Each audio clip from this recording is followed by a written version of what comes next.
Hello everyone, welcome to Tactica, Imperialis, and to today's video. Today is episode 124 of Adeptus Podcastus. Joining me as always is Remleiz from 40k Theories. Hello everyone. And our special guest this week, joining us from the staff room as the Adeptus Podcastus cover teachers, ladies, gentlemen, Xenos of all ages, and everything in between, I give you the ones, the onlys, Snipe and Wib. Hi! Hello. We're here again, and we need to get up our quota. Because I remember we were in like 20% of all your episodes, and now we're not, and that's just not okay. To be fair, we're in a grand total of about 2% of your episodes between us, and we still haven't fixed that. This is very true. This is very true. That's because, unlike you, We're very unprofessional. We're very unprofessional and can never arrange when we're recording our own podcast, let alone getting guests in there. This is absolutely accurate. That is fair enough, I suppose. But I'm glad everyone seems to be doing well, and a very happy Pride Month to all hobbyists of all ages from all over the world listening in. It is good to have you with us once again. In the news this week, a lot has happened because we got 2 previews for the price of, 2 weeks. And very fortunately, we have the creator of Age of Sigmar with us to discuss the new edition and the new box game Dominion. But I think the more interesting one for all you 40k-minded individuals would be the one that took place on Thursday, the 3rd of June, which was the Warhammer Skulls video games preview, which, full disclosure, I did not watch because I was busy. I mean, technically it's still ongoing because they said it's going to be for about a week of reveals. Oh, I missed that. Well, that's what the marketing team They've told done me the big anyway, initial anyway. one. And to be fair, I'm not Yes, sure what else they could announce. Like, they've already... They've announced, like, so many games already. It's like, okay. And only showed gameplay for, like, 2. Yeah. Well, yeah, I guess that's what the other reveals will be. It will be the, like, gameplay for the stuff. Gameplay, that, teaser trailer, we haven't the seen. whole nine. Also, who had it on their bingo cards for, like, a new Chaos Gate? Because I certainly didn't. Nobody fucking did. It's like, the first game in the series in, like, since 2nd edition? I think it was 1988, the first one. Well, Chaos... No, 1998. Oh, no. I was going to say, we're that bloody old. 88. Sorry. I think the very first 40k video game was Space Crusade. Space Crusade, which was like 1990, 1991, something like that. Which had I the thought best you were theme just song saying- My ever. apologies. 1998 then. Oh, good year. Good year. Back when Chaos Gate was on floppy disks, perhaps. Even though it actually only came on the CD, but still. Don't get me But started. yes, we'll start there then. Story's being yes, written by yes. ADB. Is it? Yes, ADB's doing the story for the new Chaos Gate game, yeah. Heck. Dude, Yes. that sounds rad. Oh, okay. So it is going to be a Grey Knights game against Chaos in a galaxy-wide plot with a cosmic plague in a turn-based tactical combat game with a personalised Grey Knight squad written and a story from ADB set for release in 2022 with a full trailer in August. So basically, this is going to be your 40k XCOM game for everyone. I was kind of hoping it was more like 40k Divinity Original Sin 2. Because I am chemically addicted to that game, and I would love, like, a Chaos Gate, kind of like one of those. That would be very cool. Yeah, I mean, I guess there's been a lot of different games that sort of follow the vague thing of being, kind of turn-based action things that can be broadly described as a bit XCOM-y, so, having one that leans into that a bit more would be cool. Certainly beats fucking Deathwatch. I'm kind of surprised they chose Grey Knights for this, because I thought that would kind of be, limiting in regards to how you could load out your squads and stuff like that, because, like, the original Chaos Gate, you had, like, standard tactical marines, Devastators, assault marines, jump packs, Terminators, it's really, like, wide selection of marine types and weaponry and all that, and I just think, like, with a Grey Knight squad, it's going to be a bit limiting in customization options and stuff like that, I think. Well, who's to say it's going to just be a Grey Knight strike squad? Because bear in mind, Grey Knights can have 4 different force weapons per thing with the halberd, the falchions, the force blade, and the force hammer. So there's 4 melee weapons there to start with. Then you've got the storm bolters. Then you've got the incinerators and the psi cannons, and that's just for power armor. Then of course you've got all the Terminator options, which can go up to banner bearers, apothecaries if you want to go in that direction. And of course, with everyone being a psychic, it allows you to lean into that sort of other aspect that XCOM had access to with the ability to use psychic magic powers, as well as you've also got the auxiliaries. You've got things like you could have a Jakero weaponsmith. You could have an Inquisitor, possibly, join your strike force for certain missions as a sort of a HV, as sort of a VIP, and other things like that. So it's more limiting than basic Marines, absolutely. Because in the original Chaos Gate, like your assault Marines, you give things like, chainswords, power axes, power fists, plasma pistols, bolt pistols, like hand flamers, standard squads, plasma guns, flamers, melter guns, las cannons, missile launchers, heavy plasma guns. It's huge selection of weaponry you had in comparison. I mean, yes, absolutely. But we'll see, I suppose. Oh, I forgot about the personal teleporters. That's a thing that I completely forgot about. What's that? There is also the whole thing that Grey Knights haven't really been explored in the video game space yet, so that's also a factor. So and we know ADB has form for writing them. He wrote The Emperor's Gift, as I recall. He did, yeah. Because I think thinking on it, is it only like Dawn of War that's had Grey Knights in them? Like for video games? Yeah, they had them in Dark Crusade as the bodyguard unit. And I think they weren't in Space Marine, they weren't in any of the newer games. So yeah, I think it may well be. Obviously, you know your games better than I do, but I can't think of one.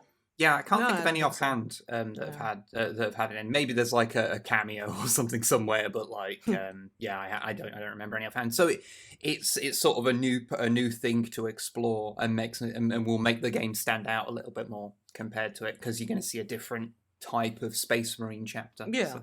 yeah, absolutely. In terms of other games, we'll go through new games first, I think. We won't go through the preview stream sort of in order. We'll go new games first, because that's where all the interesting stuff is. Well, not all of it, but where most of the meat was. So we got a full look at the Khorne faction for Total War Warhammer 3, complete with Scarbrand. Yes. Which is always good. Scarbrand! I had to do it, because the comments will be like, oh yeah, Scarbrand! Because you can hear YouTube comments. You can, yeah. You can, absolutely. You've then got 2 VR titles, Age of Sigmar Tempest Fall, and the one we'd seen before, which is Battle Sister. Both of those have been announced formally for VR, with Battle Sister being out now on Oculus, and Tempest Fall is not, I don't think. I don't believe so, no. Summer. It is coming out in the summer, so not too far away. I forgot to actually look. Did they actually say what platforms that's coming out on? Because we've got a VR setup, but we don't have an Oculus, so we haven't been able to play Battle Sister. Yeah. Okay, so Battle Sister is Oculus only. Tempest Fall is on Steam VR and Oculus Quest. Okay. It is and it is on closed beta right now. If you join their Discord or something, so you can get a look at it now, I suppose. But you've got to play as a Lord Arcanum, which is a magic user for the Stormcast, in case you didn't know. So you get magic powers, swinging staffs, and all of that stuff. You can pull the heads off skeletons. I did actually really like. I was like, ooh, don't mind if I do. It's leaning into the fact that many things like, the movie Army of Darkness leaned into, which is that hitting skeletons and having them shatter into a million pieces is very satisfying. I just want to see angry dooting in a Sigmar setting. That's all I want. Yeah. Age of Dootmar.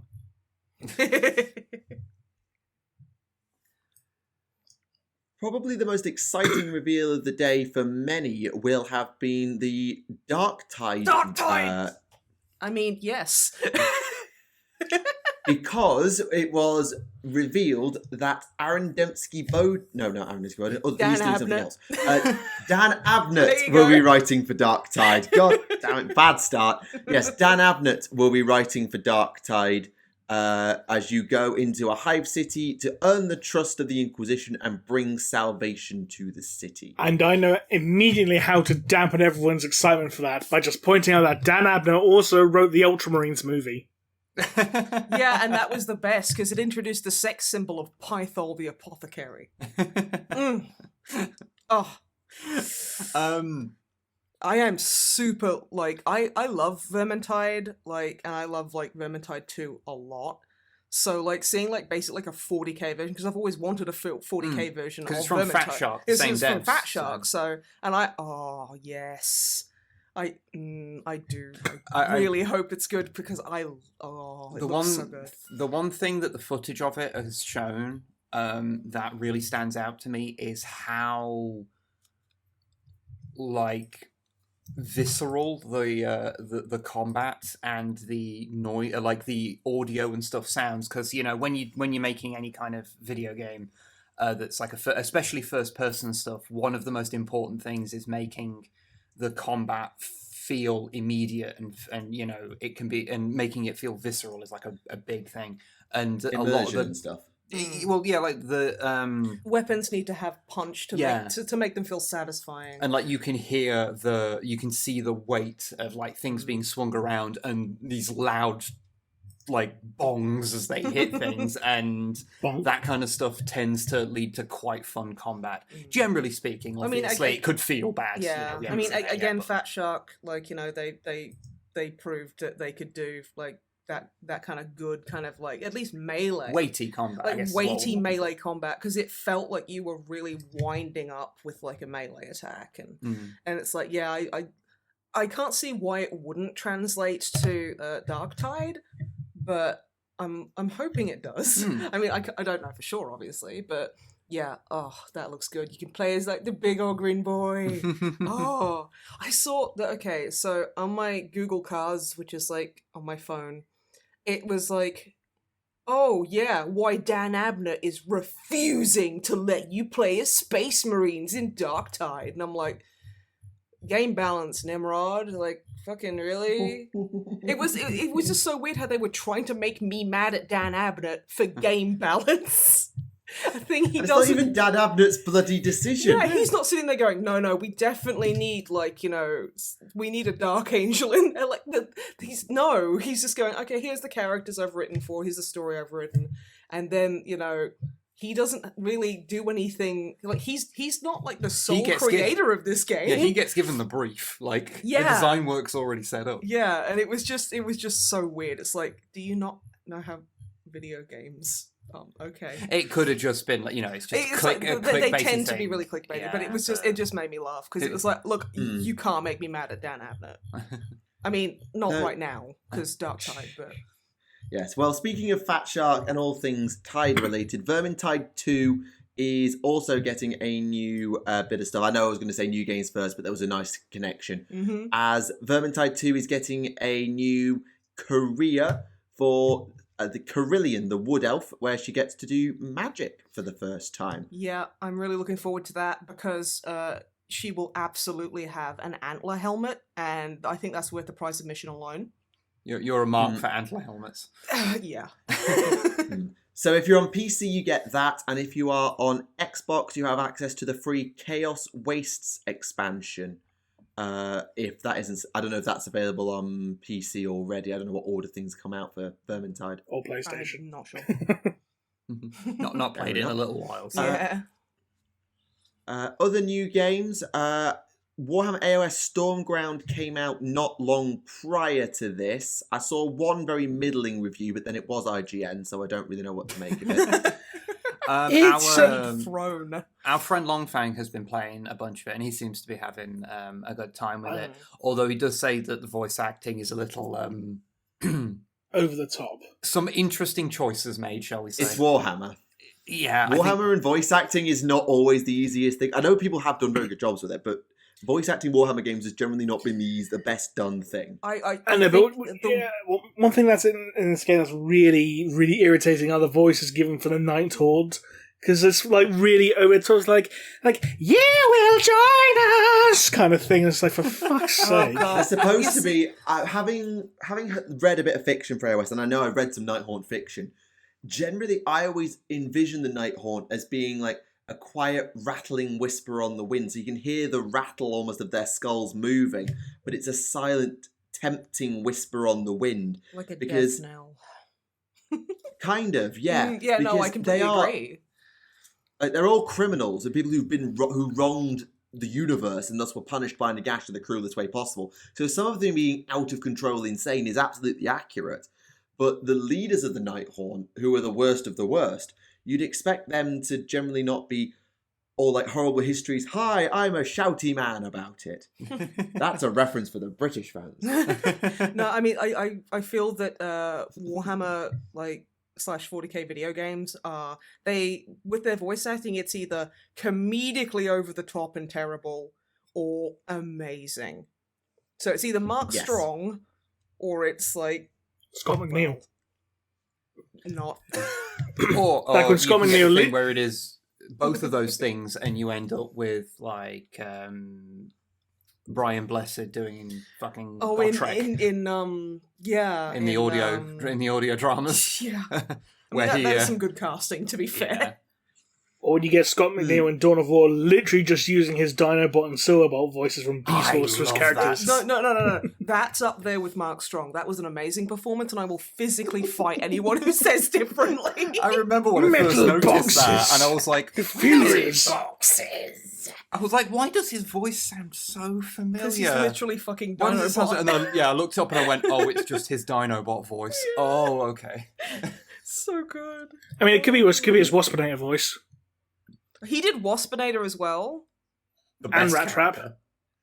Rat Trap was shit. My brother liked Rat Trap. Now I'm just imagining Cyrus, but with Rat Trap's voice. I can't remember Rat Trap's voice. It was like fine. Brooklyn, New Yorker type. Oh my god, was he a proper New York rat? Pretty much, yeah. It's like, we're all gonna die. Just to keep things moving, because there's a couple of big games to come back to. Just to flick through a couple more. Sisters of Battle are joining the Warhammer 40,000 Battle Sector game, which is a battle scale strategy game coming to Steam, Xbox, PlayStation, Windows 10, etc. soon. A new mobile auto battler was revealed called Warhammer Age of Sigmar Soul Arena. Warhammer Quest Silver Tower is coming to Steam, App Store, Google Play, and Windows 10 with a new hero character. Coming back to that one. Warhammer Underworlds Online is going to be is available for free until the 10th of June, so you've got a couple of days to grab that. We've mentioned Demon Hunters. There's some stuff for Gladius, some stuff for Chaos and Conquest, bits and bobs for Daka Squadron, and for Mechanicus, collaboration with World of Tanks and Warships. And Horus Heresy Legions is getting a bit. Space Elf Tactics is getting a bit with new skins. Inquisitor Martyr is getting some new bits. Talisman's getting some new bits, coming to Xbox for the first time. Dominus is going on Steam, the Titanicus game. Combat Cards is going on Steam. Necromunda Gang Skirmish is going on App Store. And Mordheim Warband Skirmish is now is got Orcs on it, available on the App Store, and I've just blitzed through a few because I wanted to talk a bit more about Blood Bowl. I wanted to talk more about the new Orc game, Blood Shooters and Teeth, and I wanted to talk a bit more about Hired Gun. No, let's talk more about There's a lot in this Dark Tide. preview. I've just blitzed through about 10 things in a minute. I want to talk very quickly about one of these That was games. a lot to cover in a minute. It was. It was. You did amazing. Go for it. But yeah, I want to talk about Soul Arena, the AOS mobile auto battler thing. Which the auto battler. Yeah. Now, I'm not going to play it because I don't care about auto battlers and stuff, and also it's going to be full of microtransactions because that's the way it goes. But the chibbers, the chibis, are the cutest damn thing I have ever seen. I love the art style. And I love the art style so much. And I don't want to say it too loud because then James Workshop will physically manifest in my house and literally take all of my money. But if they did little figurines in that style, my house would be full of them. Kind of like the Bandai cheapies. Kind of like the Bandai cheapies, yeah. They're so cute. They are so cute. Oh. Okay. It does lead into because you wanted to talk about shooters, blood and teeth, which Soul Arena also kind of Metal Slug leans into a point which I made on Twitter, which is so the Warhammer games, be they fantasy or 40k, have all kind of leaned into a very similar art style, which is as realistic as we can get with the budget we have. Generally, yes. And so it's actually kind of cool to see a couple of games coming out that are leaning into a more cartoony aesthetic, because it's just something new and different, which hasn't really been done. And I'm really happy to see it. And also it means that some people might take a 40k game with the amount of seriousness it deserves, as opposed to it being the deepest thing No. they've Soul ever read. Arena has some deep entrenched. Who am I kidding? No one argues on Twitter like about AOS like people do with 40k. Holy We're shit. not getting into that one. No. We're not touching that. We're not No. touching that. No, But yeah, I just kind of like it. It's just nice to see. it's nice to see them having a bit more fun with it. Yeah, having fun with the art style, and especially with shooters, blood and teeth, because it looks like it's nowhere near as nice as, but it has real Metal Slug vibes. Yeah. And Like there's like a tank in that. yeah, there's a and that's Lehman just- Ross Punisher. Yeah, and that's just so Metal Slug, and I am here for it. Anything that reminds me of Metal Slug is a So positive good. thing. Yes. So Yeah, so this game is a 2D action platformer coming from the developers of Guns, Gore and Cannoli. So literally they just ripped off the same title of their old game for a new game. And it will be coming to Steam, 2 generations of PlayStation, 2 generations of Xbox, and the Nintendo Switch, with 4 classes and 20 different weapons as you go on a mass murder spree. And it is coming out later this year. it's also local multiplayer and online multiplayer. And those sort of games work great in co-op, so Yeah, I'm happy for that. We will definitely be picking that up. And it has a versus mode, if you care. That is cool. But yes, it is one of those that everyone, I saw it getting put into my Discord and things like that. I was like, okay, yeah, I'm still probably not going to play it because I don't own any of those consoles, but it is still really cool looking, and it is nice, because if you're going to make a game in that style, then Orcs is the faction to do it with, because It really cartoonish, is. over the top super violence is Orcs' cup of tea. There's Honestly, no other it race works. that could take itself so unseriously. Yeah, no, I honestly, there's from like just like the preview and stuff, it looks like they've checked a lot of boxes. So I'm very interested to see how that turns out. Absolutely. The other one that was a big reveal was Blood Bowl 3. We knew it was coming, but there are 3 new teams. If you want to try and sign up to get into a beta, you've got Black Orcs, Imperial Nobility, which is basically the 2 armies from the 2 teams from the box game, because of course it is. And revealed for the first time, the Elven Union will be available to play as well. It will be on Steam in the autumn, with full release on PC, 2 generations of Xbox and PlayStation, and Switch early in 2022. Yes. It's more Blood Bowl. Yes. I was never able to get super into the games, but I know a lot of people are, so, cool for them. Absolutely. And finally, we come to Necromunda Hired Gun, which I know some people in this call might have had a chance to play because it is already out. Yeah, I've got it, yeah. We have Not yet. No, not yet. I keep meaning to like have a look at reviews and stuff, because it was the same people who did I Divine Cybermancy and Deathwing. yeah, Deathwing has burned Problems. me. I will say this. Even It's a hell of a lot better than Deathwing. oh, thank God. The Not saying general much. the general thing I have heard about it is that it is prime Eurojank, but a lot of fun. I mean, that's like my biggest problem with Deathwing is that it just felt like it's like, okay, yeah, you've got the scale of 40k, it looks very nice, but also it's like, let's walk for 2 minutes without anything happening. Oh, it's not like The this at AI all. is balls. It's not like that at all. Yeah, no. It's- but, it's more especially like, with Necromunda, because it's such a wacky setting. It's such a wacky kind of thing to play with. There's so much you could do with that. Necromunda is much more vibrant. as a It's so setting, vibrant. yeah. It's slapstick 80s violence, and I am there for it. So I was hoping that it, would be pretty good. Yeah, best way to describe it, it's basically a lot like Doom 2016, except a bit more fast-paced. I'm listening. Basically, You said the magic word. yeah, a lot of over-the-top ultra-violence and stuff like that, yeah. Yeah, no, okay, I need to check it out now. Great. Thanks, Remleiz. I don't have rent to pay or nothing. Oh, and there's also a pretty interesting Easter egg, if I can find a screen, yeah, because they've done a lot of good stuff in regards to detail, in regards to the world being, like, you got things like, wanted posters and, like, recall posters like, hey, if you have the Nihilus Pattern las gun, you need to have it record. But there's one Easter egg, which I thought was absolutely brilliant, and I'll just screenshot it 1 second, because it's a wanted poster of a particular character who you do not actually expect to see in Necromunda, and this file's too fucking big. There you go. Right. Oh, it's Winnie the Pooh, isn't it? Yeah. No. Winnie the Look Pooh who it criminal. is. Oh, What? fuck off. No, that's legit. Okay, yeah. Okay, that's fun. Hey, Cypher. Yeah. Shows Why up in the is weirdest Cypher place. here? Because he's wanted. I mean, why is Cypher here is a good summary of Cypher's backstory. Mm-hmm. Like, what are you Like, doing how here? did anyone get a picture of him? He's bloody Cypher. I mean, Yeah. that's just his Well, official maybe they artwork. They took just it took from it from his projects. portfolio. Yeah.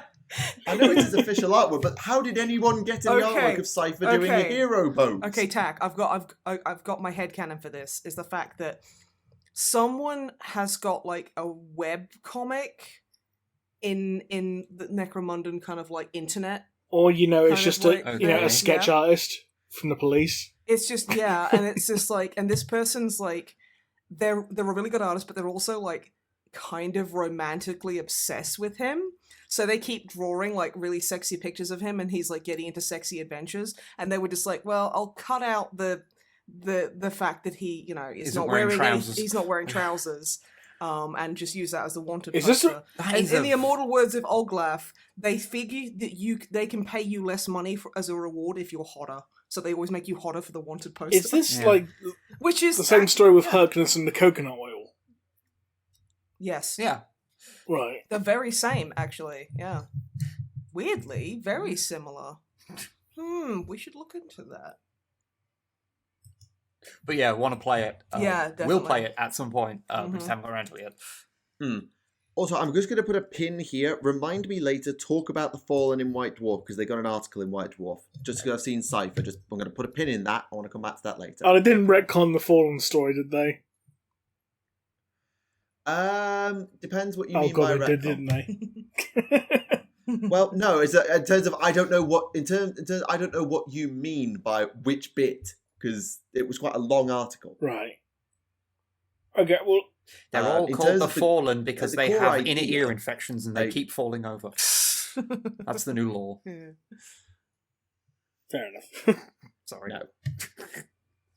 I'm not sorry. But the only thing that we have left to mention is that Total War Warhammer 2 is getting its final DLC, because they kept putting stuff out even while they're revealing the new game, as Oxyotl and the Brass Bull Taurox will be returning. Why is there a and Taurox the in Total Beastmen Warhammer? faction- Because it's Okay, cool. But why put a tank in there?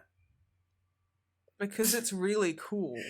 Obviously, I'm not. By the way, But the by the way, Beastmen I know faction- I know it's a Minotaur. It's just funny to compare it to a Taurox, APC.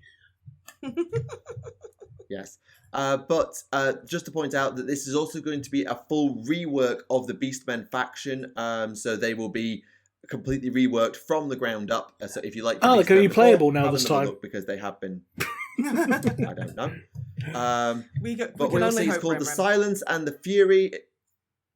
But yes, this DLC is called the Silence and the Fury. It will be out in July, so you are able to get that if you are still interested in Warhammer 2 before Warhammer 3 comes out. And that is the video game section. Video games. It only took me 25 minutes. It's fine, honestly. Especially with that like really cool kind of like flyover in the middle. Like seriously, that was skillful. And there was a lot. Oh god, announced, they have so- announced everything. Yeah, they did. They announced so much that it actually, well, in terms of pure quantity of content, was more than revealing the boxed game for an entire edition of Age of Sigmar. But that was the other preview we got. But the other preview we got this week, as I mentioned, is the unboxing of Dominion, the AOS 3 box game, pitting the new Stormcast Eternals up against the Cruel Boys, reimagining or a new version of Oryx and Hobgoblins. And there are some absolutely fantastic miniatures in here, because of course there are. It's Age of Sigmar, they barely ever put a foot wrong when it Can I comes just to say, miniatures. like, there's not so much Oryx, they're more like, Orokai, aren't they? Yes, They are there were kind a of lot of people Middle-earth, who very yeah. quickly were like, yeah, there were a lot of people made a very quick, this is Middle-earthy type thing. But they are very unique. Go on, sorry. No, I was just going to say, it's like, I don't see that as a massive problem. I like there being a bit more of a differentiation between, like, 40k orcs and, like, AOS orcs. It's kind of cool. I like them having a bit more of their own aesthetic. They're also different from the other orcs within Yeah. Age of Sigmar. So I Yeah. think that's cool. I like the way they look. I like a lot of the designs. The armor looks fantastic. Again, like, they put a foot wrong with any of these, like, AOS models. But yeah. Yeah, absolutely. And I think one of the subtle differences that makes them so different to the other orcs is where their heads are. Like, the heads in 40k orcs and a lot of AOS orcs is that they're sat sort of... Between the cleavage. Their head's buried in the neck. Like, they've got a neck. It's on their shoulder. It's like almost just slightly above the shoulders at the top of their head. Whereas these orcs, it's actually their head's on top of their shoulders. They actually look like kind of more humanoid. Well, they don't look in like that they've been way. sitting in, like, in, like, school, like, chairs for 20 years. They've actually got a posture, as opposed to just, I'll just, like, put my head between my nipples and that's just the way I'm going to look. They're also their heads, and their heads are much smaller proportionally, and in general they're Yes. much less muscular than your standard orcs. So I do like how top heavy they are, though. Yeah, so Baby legs. so it gives them just a very different vibe overall. Absolutely. Amongst the Oryx, I think my favourite model is probably the big one, the killer boss on the Gnash Tooth, but the Swamp Caller Shaman and Potgrot is very impressive. Speaking of and Shaman quickly, is it just me or does it look a hell of a lot like Gul'dan from Warcraft? It is Yeah. Gul'dan from Warcraft. Oh my goodness. Yeah, no, exactly. Like, even the staff is quite similar. And the backpack Just, spikes like, in that the as well. silhouette of it. Yeah, I wouldn't be surprised if it was Oh, heavily inspired by Gul'dan. Oh, I've just noticed that his staff, its hands, like He's doing finger guns! He's doing finger guns. Yeah, bisexuals represent! Happy Pride! And then working down, you have everyone's immediate favourite model from the show, which is Stabgrot, a Roman gladiator with a Oryx shoulder pad for a shield, which is just the best touch That is ever. beautiful. The Merc Knob with Belcher banner, a fantastic BSB, and it's a really nice thing, and someone pointed this out to me, that they're really bringing back battle standard bearers. The Lumineth have one now, the Stormcast have got a new one, the Oryx have a new one, and it's nice that the battle standard is making a return in line with a new ability change that they brought into command abilities, which we may talk about later. You've got the Manskewer Bolt Boys. I was going to say, I like how Sorry. the previous model, what's his name? The Merc Knob with the Merc Knob. banner. Yeah, he's like the handsome Squidward of orcs. He's very handsome. And I can't help You have a but strange love definition him. of handsome. He's handsome. It's He's an got Oryx. he's got a scar. He's big. He's like doing the Jack For Black's an kind of orc. lips. He's got For an baby orc, legs. Yeah. Oh, love me some baby legs. Also, Like he's that got scene in Deadpool was the most sexually frustrating thing I've ever. I can't even finish that. You're already regretting that. Yeah, aren't you? yeah. So I'm just going to move on and talk about the Manskewer Bolt Boys, which are proper cool. heavy missile infantry.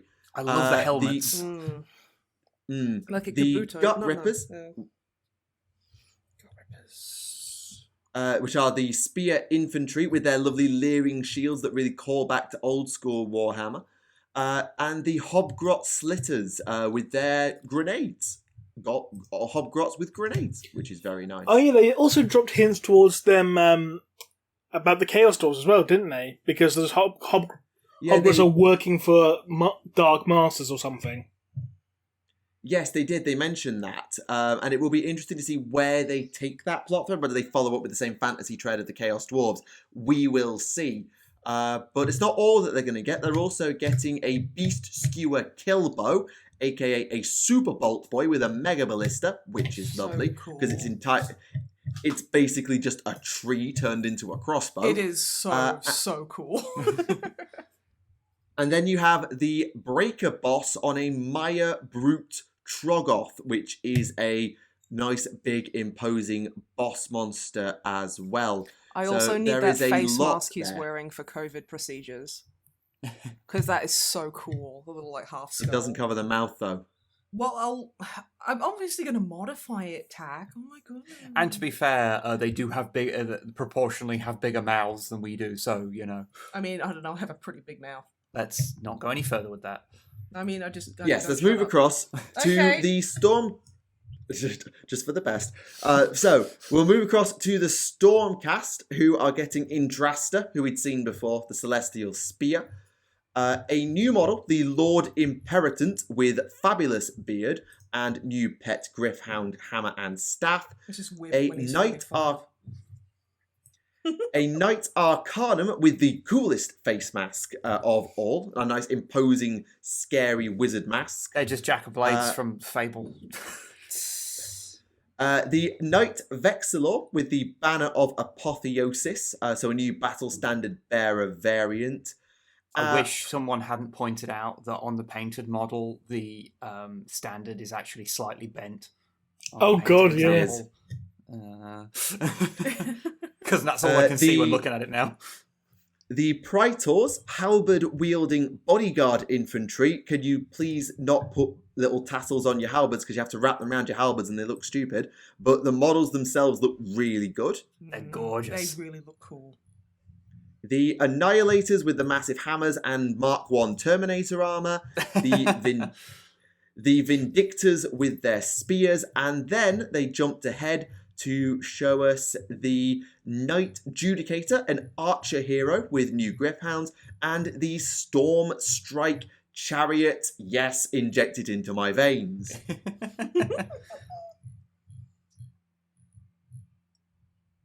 Yeah, no, they are.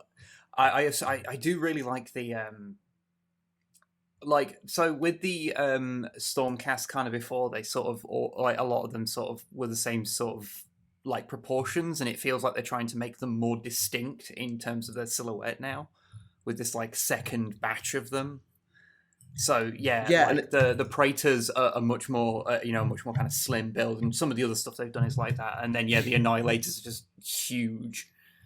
And it's quite nice that they've started to put a lore justification to it as well, because this Thunderstrike armor had to be made because of Bellacor's Storm. I forget its actual name. I'll just call it the Ruin Storm and be done with it.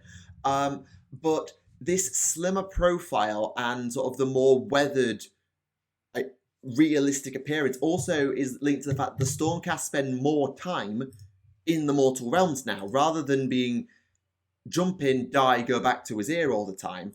They're spending more time on campaign, on the ground, and so the armor being more practical, just more portable, more practical, more realistic, actually suits them being on campaign for extended periods of time, because them dying is now actually a bit of a risk, even with the Thunderstrike armor.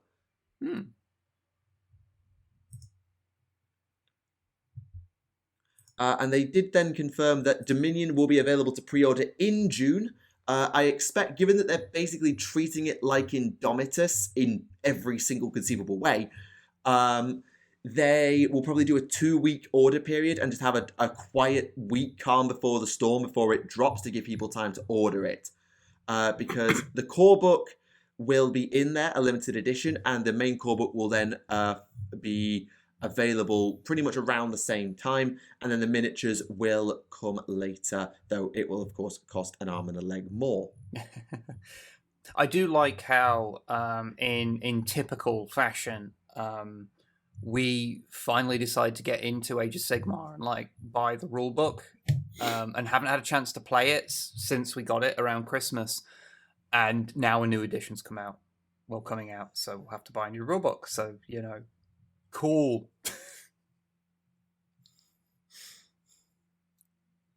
Just how these things go. Yep, I love repeatedly buying rulebooks. And then not using them. Yeah. Yeah, it's an annoyance. It definitely is. I think, to be honest, if it weren't for COVID, that wouldn't have happened. Definitely, yeah. So it's an unfortunate case of circumstance rather than just bad timing. Well, but yes, I understand the annoyance there. Yeah, this isn't like a 40k thing where there's legitimate cause to be annoyed by how many copies of Codex Space Marines you've bought in the last 4 years. No, this is just unlucky on our part. Absolutely. So yes, that is coming, and they've also been doing some rules articles for Age of Sigmar, looking at how command abilities have changed, how monsters are getting more beefy with heroic and monstrous actions in the hero and charge phase, and many other things as well. So there'll be plenty to look forward to in the new edition of Age of Sigmar. And one thing that I quite like, and I think 40k may end up doing this in 10th edition or the next rewrite of the rulebook, is how they have written the rules to be essentially indexed. I don't know if you've seen it in terms of how it looked, but they've essentially indexed the rulebook now to be like, see section 10 point whatever for this rule, and stuff like that. I'm trying to think what article they put it in. That sounds good, because I found especially, because like the 8th edition, it wasn't so much of a problem because 8th edition's rules were so compact. But I have found that with 9th, the few times I've had an opportunity to actually play it for obvious reasons, like the rules being a bit more sprawling, I've spent a lot of time like going back and forth between it. And yeah, stuff like that would be useful, and would have been useful in previous editions where the rules were astronomically more sprawling. Yep. They really were. I'm just trying to find the blasted article to show you what I mean. Because it does look really nice in terms of indexing. And I suspect that it's basically like, think about how the ebooks would do it, but have all the pop-ups on ebooks permanently stuck in the margin. I think that's probably a nice way to think about it if you haven't seen it. Yeah, no, that sounds like a really good idea. Because this is true of basically any game. I mean, we've recently been playing Soulbound, the TTRPG. Age of Sigmar RPG, Yeah.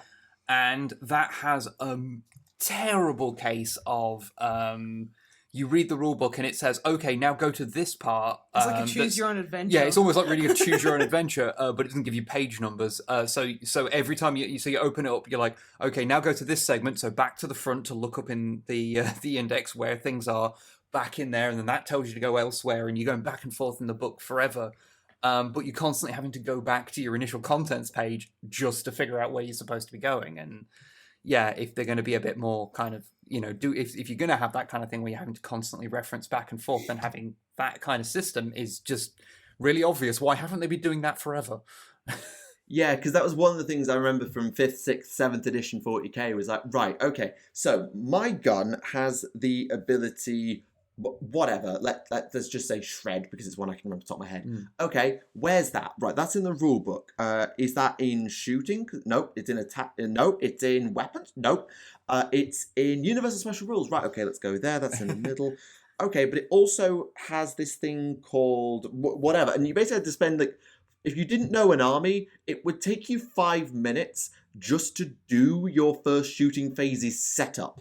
Like, the amount of admin you had to do just to do a shooting phase was a bit stupid at times in some of those editions.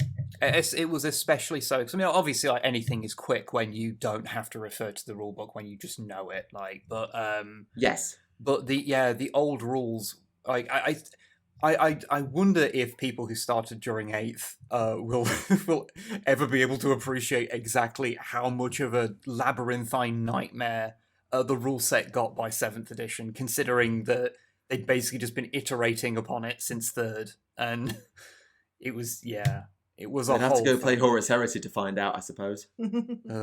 Okay.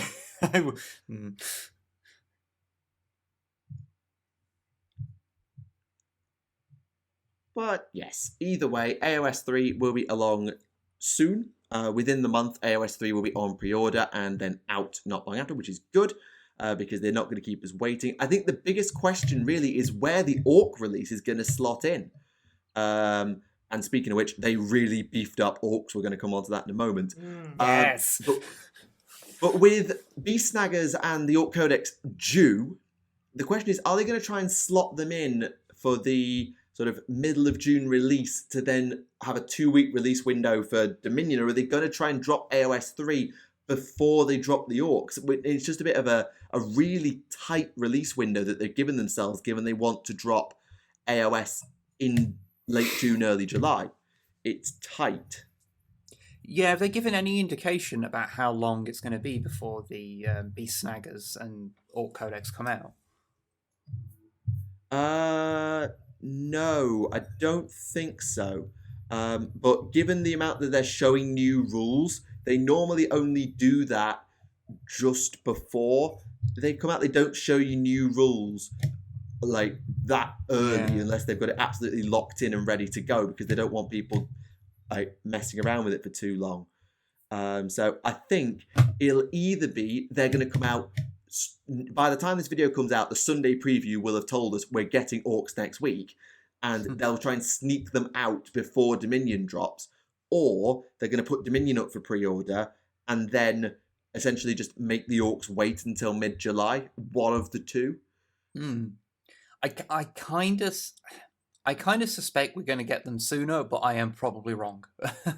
Like they're probably going to sneak them out just before. Because I guess there isn't that much actually coming out with them in the grand sense. Like, as far as we're aware, there's the Beast Snaggers themselves, the Mad Doc, or the Pain Boss, sorry, and then the War Boss with Huge Chopper. They're the 3 sets of things that we've seen that's new. So there's a bit, but it's also not a huge amount. So I could see them squeezing it out beforehand.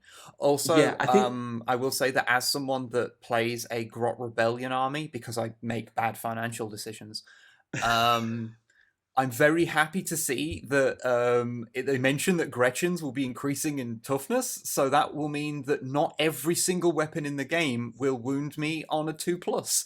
So that's nice. Very much so. I think, actually, I've just worked it out, because Lumineth were in this position last year. Lumineth had their army box that came out just before 9th edition.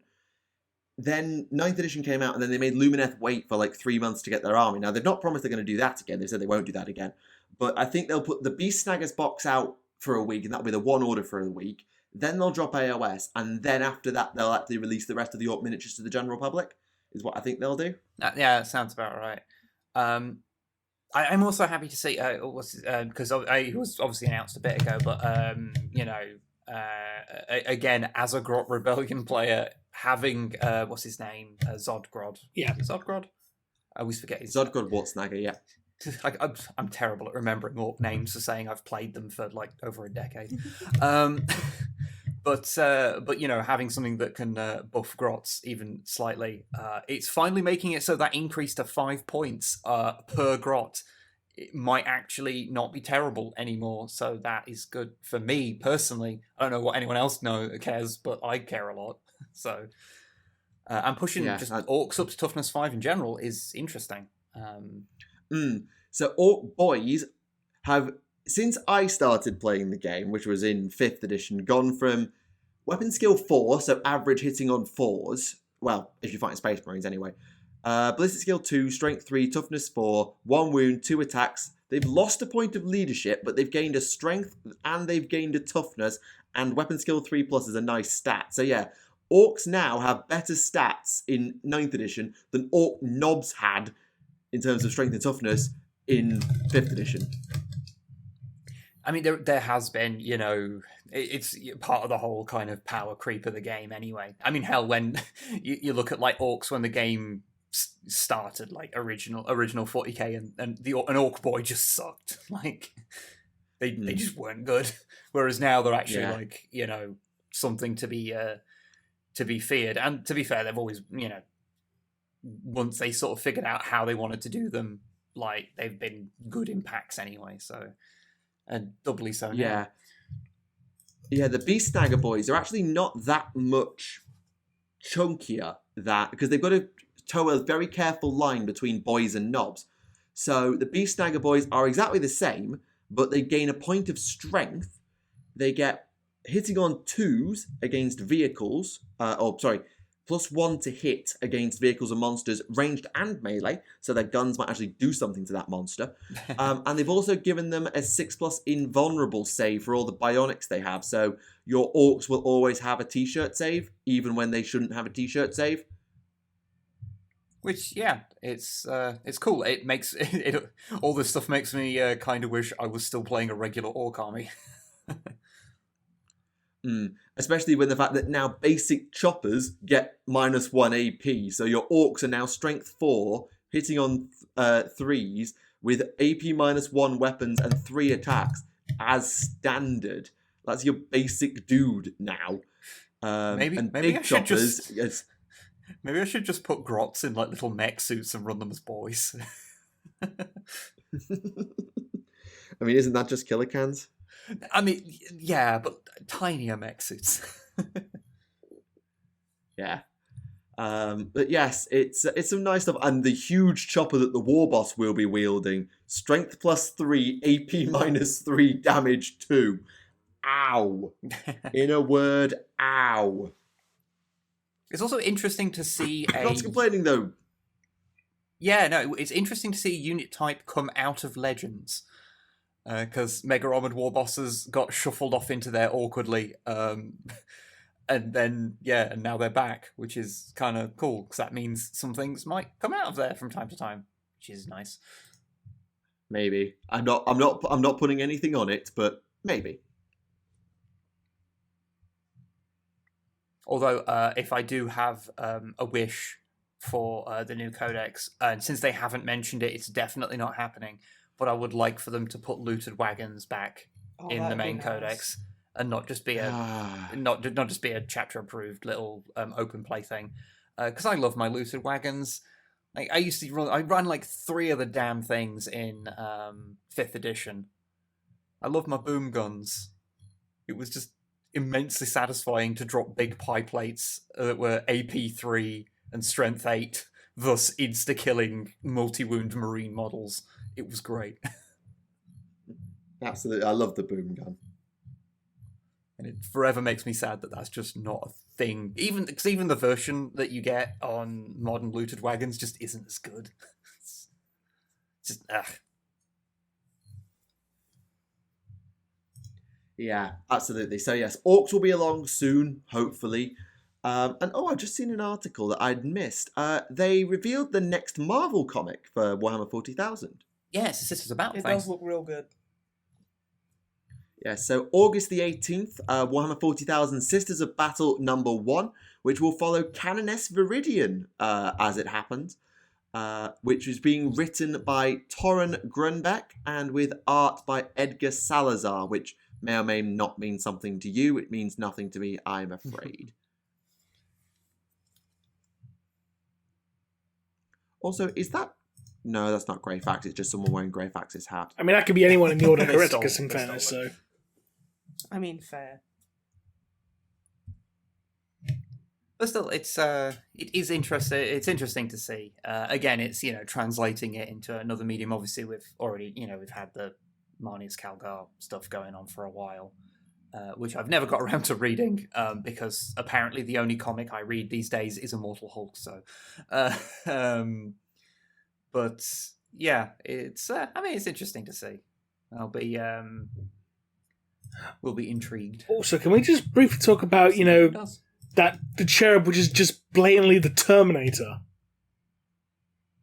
Yeah, it's fine. Oh, God. That's like... Oh, God. I am feeling every emotion at once. I'm going through the multiple stages of grief. I'm really getting the cherubs from Doom 3 vibes from it as well. They were half insect, though. They were half insect, true. God, fake Doom fans, I hate it. Yeah, but I don't know. I think it's because the more horror vibe. Because obviously cherubs are already The horrifying. thing is, it's not. I mean, like cherubs are terrifying, but that's just funny. He's just like, hey, baby in Terminator cosplay. That's fucking great. What's great is if the face was still on it, it would look like exactly like Arnold Schwarzenegger. It would. It would be like the baby from Junior. Yes. Yes. Now that, yeah, there we go. There we go. Everyone Google the Arnie baby. Oh, the ones. From, The one to scream, "Mama!" Oh god, it's got his hairline. It's beautiful. Oh So good. God. There are some things that cannot be unseen. Just like with that Sonic Funko Pop. Oh god. We do not talk about, I mean, Funko Pops in general, quite frankly, but Oh, there's a couple of them that are good because you can't see the dead-eyed stare. there's about 8 characters that work really well as Funko Pops. Yeah, like Dory or Mrs. Potts. Oh god, we don't. Oh god, no, those ones are. Oh, Donkey from Shrek. That's a good Yeah. one. No. I want a baby Arnold Funko. I'm surprised they haven't got one. Yeah, the Sonic one is not good. It's not good. It's not good. Looks like he's Looks like doing a the lot edibles of drug. have just kicked in. Yeah.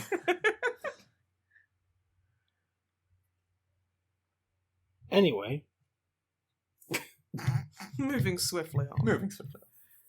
Yes, I think that gets us through the news. So, remember to circle back, Fallen article. Yes. I don't have it in front of me, so I think the core plot beats are still the same in terms of the Fallen story. In terms of, you know, Luther betrayal, attacked when came back to Caliban, Titanic duel, Luther's psyche shattered, everyone disappeared in a magic storm, you know, standard stuff. What they said, and this may be something that's not news to you, is that some of the Fallen that escaped were like apothecaries and tech marines and stuff. So they have been making new Fallen. that is kind of new information, I think. They've actually clarified that, so it's like, okay, So- that's makes sense. Yes. So they basically sort of split the Fallen into 3 chunks, really. There's the Chaos Corrupted Fallen, which are generally the ones that make new Fallen. And they are sort of the ones the Dark Elves really want to find. You've got the gone slightly mad from being stranded across time Fallen, which is why new Fallen keep appearing. It's partly because they're making them, but also because time shenanigans. And then you've got those that hide and try to just escape their own sins, or even try and do some good. And it tells tale of many planetary governors scarpering off right quick when they heard tell of dark angels in the system, because, surprise, they were a Fallen. You'd think all that a along. population would notice that their planetary governor is about, 8 feet tall. How many planetary populaces? Or at the very least, you think that their staff would notice, like, what is our planetary governor 8 feet tall? I don't know. He's a big boy, though, isn't he? Yeah, he must be eating his Weetabix. Well, I mean, no one commented about Mike Hagger being like mayor, so Yeah, but no, Mike Hagar wasn't like, he didn't pull like a Steve Rogers where one day he was like 4'5" and the next day he was 9 feet tall and literally. Yeah, I mean, just, the like, people who elected already knew he was a professional wrestler. He's like Kane, Everyone knows that Kane was a wrestler. Yeah, he could. He became mayor of Knox County. Yeah, everyone knows The- Kane's a professional wrestler. Like, what the hell? The Come Space Marines just say that they're professional wrestlers, and most of the populace is like me, and I just look at that and go, yeah, I mean, he's huge, that checks out. I don't know enough about wrestling to argue. on. Okay. But you did just remind me of the classic. I look at the Rock and I go, that is just a Space Marine. Yeah, kind of. But you did remind me of the fantastic How thought Vote you for answered. Rhino videos when Rhino was running for Congress or whatever. And they're Kurt Angle and they're putting someone on an ankle saying, "Vote for Rhino, vote for Rhino." Right, I don't remember. That No, this isn't a story. This is a before real my thing that time. happened. This is a real. It was part of his Wow. campaign videos. We need to talk right, about yeah, the definitely. wrestling to politics pipeline. We don't, actually. I mean, we as a society. Not right We now. live in a society. I just want to see Kane be the president of the United States. Like, for full costume and everything. This is a legit campaign video. Good. I can't deal with it. Good. My world is shaken. But yes, as just core takeaway, there are new Fallen being made. Let's get back on topic.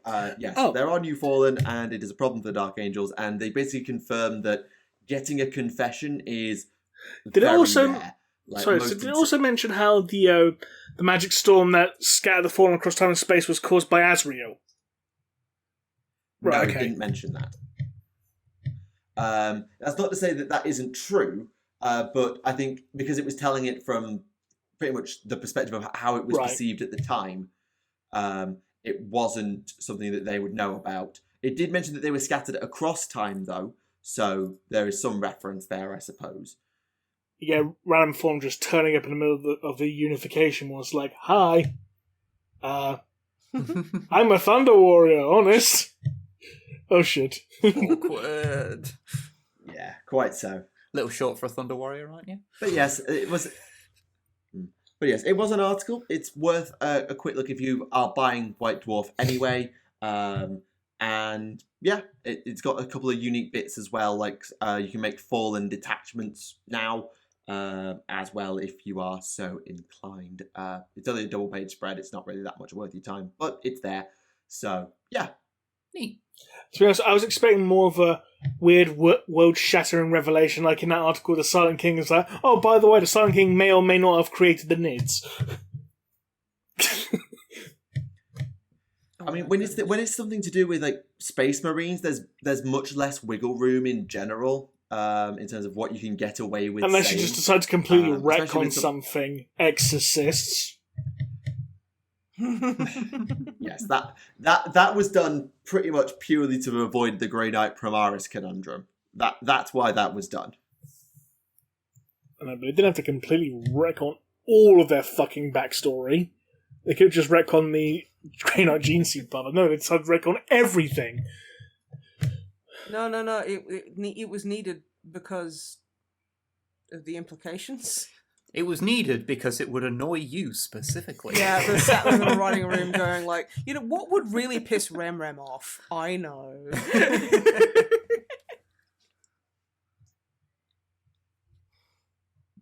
Oh dear. Oh, also, I think House of Faith goes on sale tomorrow as well, doesn't it? Yes, so Sister Battle is out, as well as House of Faith and Elathane's Soul Raid are all on pre-order tomorrow. So I'm going to be picking up Elathane's Soul Raid because Shang Tsung the Soul Render, Scorpion the Eye of Death, and Crab. People. Crab. Tastes like crab. Reject like modernity, people. become crab. Did you know that a bunch of non-crab related species have evolved into crabs? Yes, we are all eternally heading towards the crab singularity. Yes, crabularity. That is just evolution is always heading towards crab. No, it's like it's a legit thing. Yeah, no, it is. I'm not It's joking. amazing. Why do things keep evolving into crabs? Yeah, it's it's fascinating. I remember once I was in one of those weird moods, and I was like, "How do crab mouths work?" They don't. They're like escalators made of fucking like bamboo poles. Yeah, I looked it up, and I think I understand how crab mouths work less than when I looked it up. But it led me to like a whole night of looking up how crabs work and I just know that they look really cute when they eat noodles. Yes, Remleiz posted the gif. Thank you. Because they're just weird things, and there's lots of things where they're not 100% sure where species end because they have so many different steps of their life cycle. Like, oh, we thought this was a species of crab, but it turned out just to be the adolescent form of this other crab that we already know about. They are mysterious and strange creatures. So basically, how long until crab marines? Well, we've got the red. The red scorpions, so we can have the golden crabs or something. I don't know. Yeah, and I guess there's a bunch of mutated chaos marines that kind of have scorpiony Or bits. crab bits. Especially like old Rogue Trader, Realm of Chaos era ones. I want to see them become. That was what the Purged was. The Purge chapter. The Purge chapter was crabs. They were the space crabs. Yeah, space crab. That's just Defiler tanks, isn't it? Actually. Yeah. But having all of Battle Brothers, get your pinchies ready. I would love it if some video game came out for that had Defilers in it, and they decided to just screw with everyone and have defilers always move sideways. That would be so awesome. I would love that. It'd make me personally happy. So, games developers out there, do that, and you'll make me happy. You'll annoy everyone else, but you won't just make Wib happy. More importantly, and this is the main reason for doing it, you'll probably annoy Rem. The graphic doesn't bother me. This is apparently how. Mm-hmm. This is apparently how all companies decide their actions now. And how would this annoy Remleiz? They've got like an angry Rem scale. Well, in the case of Black Library, it's writing about characters Rem hasn't read about yet. he gets As angry. Rem was telling me earlier. So say that again, you cut out, sorry. When it comes to how to annoy Rem, for Black Library, it's write about characters Rem hasn't had a chance to read about yet. Yeah, starting to read Goblet. It's like, hey, okay, you've started reading Goblet. Okay, here's some characters from fucking Gaia Bones, which we've not introduced in the Dark Imperium series before until this point. Oh, great! All in the first chapter. Fan-fucking-tastic. Yes, so remember when Guy Haley said they were retconning the timings of Dark Imperium and Plague War and Godblight to tie into the Indomitus Crusade? Yeah. There's a reason for that, so that they could cross over with Dawn of Fire. So I hope you like reading 2 series at once if you want to manage to keep up with who every character is at all times. Good. Nah. Perfect. Starting to think reading was a mistake, just in general. Yeah, I think we should nuke reading from orbit. It's the only way to be sure. You know? No, not at all. I've been reading The End of Enlightenment, the Lumineth Realm Lords Ossiarch Bone Reapers novel set during the events of Broken Realms Teclis. Oh, no, And they it's got to been attack. really... It's been really good. I've enjoyed reading it quite a lot, and it's been nice to explore the Lumineth psyche in a different way, and to sort of get an insight into the Ossiarch psyche as well, which has been really good. So yes, would definitely recommend. Almost finished it. So yes, good book. Read it if you like elves, bones, or good grand battle strategy, because they actually do battle tactics like flanking and setting up in choke points and things like that. You know, if you want your battles to vaguely make sense for once, this is actually a good book to read to understand the flow of a battle, because Nice. the battle only lasts a chapter. I also, this is unrelated to what you were saying, which was well thought out and interesting, but I want the listeners to know that during the entire thing, since mentioning crabs, Rem has been posting images of crabs in the chat, Yeah, just which we've all just had to treat like isn't happening. yeah. We have to pretend Which for that me that's is not what easy he's because doing. I'm used to dealing with Ram's nonsense. But But I just want the listeners to appreciate our consummate professionalism that we're ignoring all of these crab images. Rude. Cribbages. Cribbages. Yes.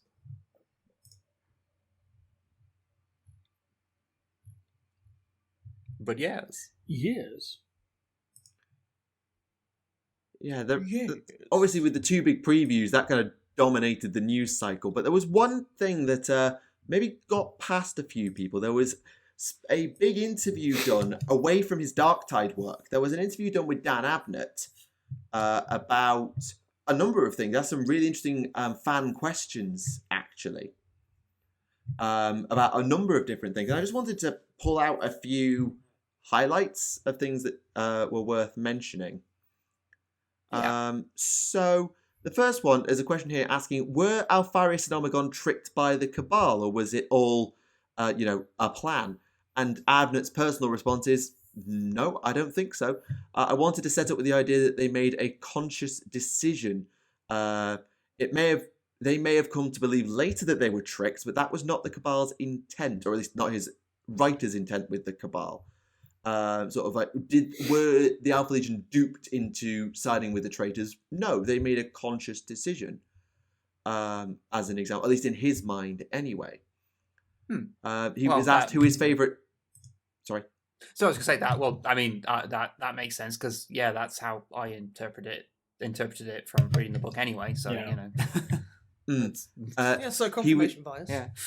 He was asked who his favorite traitor Primarch was, and he said it was Perturabo. Oh, Abnett, no, honey. How can you betray us How like can this? you do Abnett the betrayer? Let's cancel him on Twitter.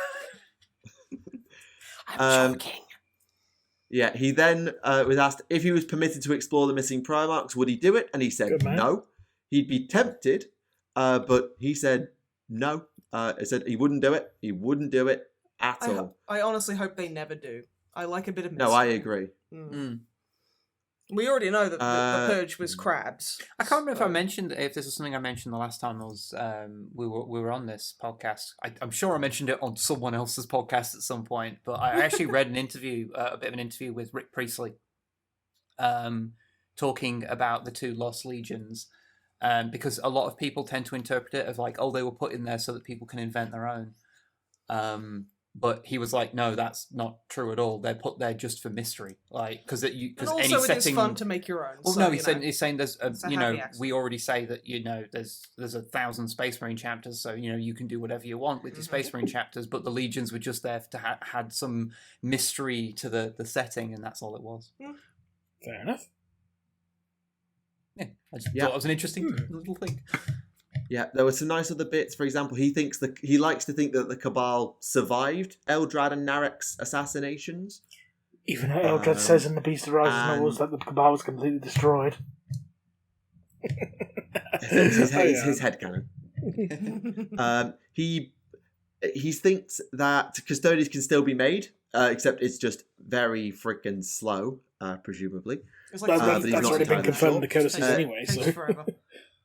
Well, I think the Codex said there's like only 2 people in the entire galaxy who know how to make them. So he then was asked who is his favourite Chaos God, and then said outright, the Chaos Gods are not gods. They are enormous concentrated saturations of warp energy within the Immaterium that embody personalities and therefore give the semblance, to all intents and purposes, of being gods, but they are so not which one's gods. his favourite? All right, Neil deGrasse Tyson, we get it. You're smart. Oh my god! But seriously, though, He which is then your chaos goes on favourite? to say. He then goes on to say. He's asked, what does the Emperor look like? And says, the Emperor presents himself like any good god should. So he basically says, the Emperor is a god, but the Chaos Gods are not. So did he even answer the question about Jesus. which Chaos God was his favourite? Or just said, I don't have any because they're not gods. He said they would probably be Slanesh because he likes his weekends. What does he get up to on his weekends? I don't know. I'm just Cocaine. reporting. Cocaine, like orgies, Cocaine and hair metal. And The thing is, cocaine, Bondage. hair metal, like just loud fucking like J-pop. Look, at the end of the day, Slanesh is not just about sex. It's That's about why I said J-pop. It's about excess. So he could just be super into cross stitch, and he takes it to an excessive level. it's crabs. It's like, yeah, you heard it here first. Dan Abnett is a cross-stitch slut. He spends all of his weekends just burning them needles. Wait, no, what do you call it? I'm acting as if there's some like really hardcore like cross-stitching like slang, and there just isn't. I should probably say to people listening, please don't tag Dan Abnett calling him a cross-stitching slut. That's very rude. Yeah, don't do Yes. that. Don't do that. But He's a good boy. And by good boy, he- I mean a man who's older than I am. He But- is a good boy man, and he is a cross-stitching demon. Aficionado is the And term. Possibly. Term is aficionado. Aficionado? Nah. I'd say he's a cross-stitch cowboy. Because, he's a rule breaker. He's an ass shaker. Stop this. He's now. Bon Jovi. He is, yeah. He is the Bon Jovi of cross-stitching. It is his life. It's now or never. It's His Life by John Bovey. Yeah. Also, apparently there's a huge reveal in the Penitent novel. Like, he had to get permission to do it. Oh yeah. So, Like for cross-stitch. It's about It's a callback. that one character from the Horus Heresy series. Right, okay. We'll discuss that at another point. He said there will be a third one called Pandemonium. It'll probably take another 10 years for it to come out, considering that Penitent was supposed to come out in like 2004 Fair enough. or 2014. So, he's asked... His favourite Primarch is apparently Rogul Dawn, which may explain the Perturabo bias. He was then asked, what prevents the Imperium, Eldar, and Tau from working together? Which, obviously, he talks about game mechanics. But he then goes on to say this, and I really quite like. Oh, I saw it and then I lost it. The human race in the 40k universe is kind of the worst version of ourselves, massively intolerant towards everything that isn't perceived as being normal human, and thus common ground can't be found. So it's just a sad sort of like this idea of underlying tragedy as a fundamental rubric of the 40k universe, which is a really nice tone of phrase, and having humans on the chaos side of the Gaunt's Ghost War who've been battling for 15 novels and 500,000 words. They're so similar, except the fundamental basis of what they understand as a starting point are diametrically opposed. They've been trained to hate each other, and it's a sadness of the human state in the Warhammer universe. Well said, sir. Yeah, no, that's incredibly well put. Holy hell. Yeah. Almost like the writers of this He's stuff then asked, know what they're doing. Will the Emperor reincarnate?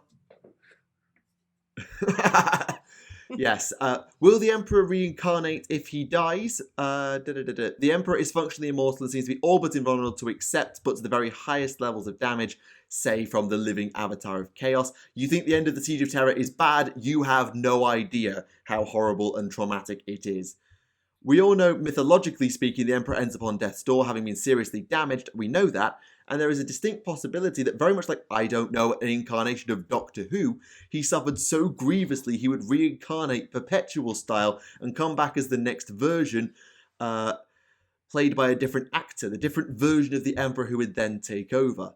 But he thinks the Golden Throne is important to this, so allegedly he insists that he's on the Golden Throne to keep him alive. There's this vice versa thing that he also needs to go back on the Golden Throne to keep the Golden Throne alive. So there's that, and this adds to the tragedy of who the Emperor is, in that he's been trapped on the Golden Throne, bonded to it. Oh, so where did I get to? Just got to the Golden Throne is important because he insists that he was put on the Golden Throne to keep him alive. There's a vice versa thing. He needs to go back on the Golden Throne to keep the Golden Throne alive. So it adds to the tragedy of what the Emperor has become. He's been stuck on the Golden Throne, bonded to it, because people think they're doing him a favour. But what he's actually doing is dying and reincarnating over and over for 10,000 years just to keep the system running.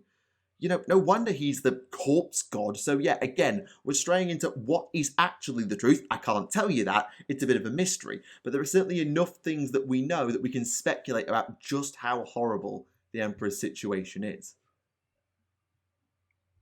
It is interesting to get a bit, another kind of perspective on that, especially because some of the ideas about what's going on with the Emperor are from many editions ago, so their canonicity is somewhat dubious.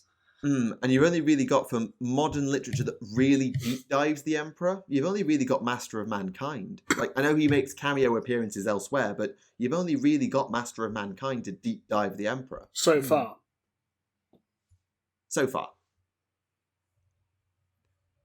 It also seems to suggest that Abnett will be writing the last Siege of Terror novel, given he knows how it ends and he knows just how horrid it is. Like, he's obviously seen the script, so either he wrote it or he's had a big hand in it, I suspect. It's possible. It would make sense, because, he wrote the first book in the Horus Heresy series, so it would have a nice symmetry to it. Absolutely. And then the final thing he says is basically, if the Astronomic and the Golden Throne fell, all this stuff, if they ever happen, there won't be a Warhammer 40k anymore. There won't be a Warhammer full stop. The universe will end. So I'm actually, as a grown man who ought to know better, have spent hours on Skype and Zoom in the last few months talking to other grown men who ought to know better, discussing things like, how does the Astronomicon work? How do you kickstart it? What do you need if it's shut down? How does the Golden Throne work? All these things that in terms of lore never need to be answered, but this is the moment when they do. Even if I then don't put it into the book in every detail that we've worked out, I need to know in order to make the plot work. We're saying, what is the event horizon of the stuff that we could admit? We could work out a logical explanation, but what's the event horizon? Once we've laid out all this stuff, where can we stop and say, that's all we can say? We know more. We're not going to tell you. We're up to that point, and it's informed by the unknown that exists beyond the veil that we can tell you. Sounds very pretentious, but it's the only way you can tackle this sort of thing. Yeah, because, I mean, I think it's not particularly controversial to say that 40k does have a bit of a problem with so many things being... because so many things have to work into game mechanics and stuff, so you have to kind of know how these things work and behave. It means that sometimes people get so honed in on the lore of things that they forget how stories work. Never let lore get in the way of a good story. Yeah. So you can't like give every little answer to every little thing, because stories are only they always have to have at least some degree of mystery. You can't have everything explained to you all the time in detail, especially when you're dealing with stuff like the Astronomicon that is basically magic. Like, you know. Yep. And when you like get really honed in on how every little smidgen part of the universe works, it means that there is no freedom for future writers to do their own interpretation without being told that they don't understand their own setting. And it's like, you know, I have great sympathy for the writers of 40k, whether it be novels or rulebook writers, of having to navigate in this decades-long array of lore and trying to navigate it without tripping over like 47 bits of old lore all the time. Like, it's outrageous. Yeah, and I mean, that's kind of our job as lore YouTube. If I can count myself as one anymore, I haven't uploaded in 9 months. But if I still count myself as a lore YouTuber, it's the job of people like myself, Rem, Oculus, Spaldemort, to ask those kind of questions and come up with an answer, even though we know full well the writers will never tell us because they're dead, because they can't. Yep. Well, where speculation can live, then that's something where, you know, it's up for interpretation. It leaves people thinking about things, and it allows them to, you know, have some investment in the thing rather than just having everything laid out. There's not to get too deep into it, but there is a sort of problem with a lot of media criticism and stuff that treats everything as a puzzle to be solved, which isn't inherently like a bad thing, but that then companies decide to solve it for you. And so, like, people theorizing is cool, but then when they just tell you everything, and then, you know, and then you end up with, you know, prequels to 101 Dalmatians, and, you know, With girl bosses. and it's a whole thing. It's difficult, and as much as we love to ask these questions, and it's great the fact that he felt that he could. This is all stuff from Reddit, as far as I'm aware. Reddit, and it was compiled by ARS Technica. I think was the group that asked him the questions, and it was really great that they were willing to take these questions on and answer them so honestly, because those sorts of questions are those like, can't tell you that. You could answer them in 4 words, but they actually take the time, and it's really appreciated for people like us that we know now, they can't talk about X, Y, and Z. And then we know that, as much as we'd love to know, and we know that they know because they've had to talk about it to understand their own story. So it's reassuring for people like us that we know, they care so much that they've planned out all the lore that they can tell us and all the lore they can't just to make the story work. And that will then go on to inform all the other writers and help the setting continue in a coherent manner without compromising the mystery of what it is. Absolutely. So yes, thank you, Dan Abnett. It is very appreciated that you gave us all that information, and I think we will forgive you for liking Rogel, Dawn, and Perturabo now. I mean, I won't, but, you know, that's just who I am as a person. You can, or can you forgive, but you won't forget? I can forgive, but I will always remember. I won't be happy. Fair enough. I mean, like... nobody's perfect, so I guess it's okay. But, I mean, he is, like, writing for for Dark Tide, so I guess all is forgiven. Yeah. I guess. He was also asked, can one feel sympathy for Magnus the Red? His forward answer was no, he's a dick. Yeah. Just moved on. Okay, you know what? All is forgiven, Abnett. Come back. Come, bring it in, honey. Good. That is the right answer. Objectively the right answer. It just is, though. That's actually the right answer. Mm. Right. Remleiz, do we have some questions? We do, yes. One moment. Well, unless there's anything for others that want to chime in with anything that they want to discuss before we get to questions. Apologies, I've kind of just jumped the gun there. It's fine. I think we've gone over everything, so you know. Okay, we've already answered about the Chaos Dwarves. Right, question for Tactica. Are you Count Binface? No. Not yet. Did you see there's actually a model, like a miniature that's been made of him? No. Yeah, I can't... Wow, some people have so much better things to do with their time. What is it? It's like the money, like half the money from it goes to a charity. Okay. So you know, it's Okay, okay, so maybe not. Okay, I stand corrected. Is it Troublemaker Games? I think made it. I forget, but anyway, yeah, it does exist. If that's the thing you should want, and buying it does give money to charity. I think it's like a £5, and yeah, so like £2.50 of each sale goes to charity. So yeah, It's pretty cool. can't really complain. Okay. Right. With the release of Warhammer Plus, how would you feel about a comedy series set in Blood Bowl? I mean, it would be a very nice change of pace, because I get the feeling because all the animations that we've seen, and they look lovely, all of them seem to have gone for a serious tone. And we were talking earlier about the video games, how they've all gone for a certain theme and aesthetic of being very realistic, very grimdark, 99% of the time.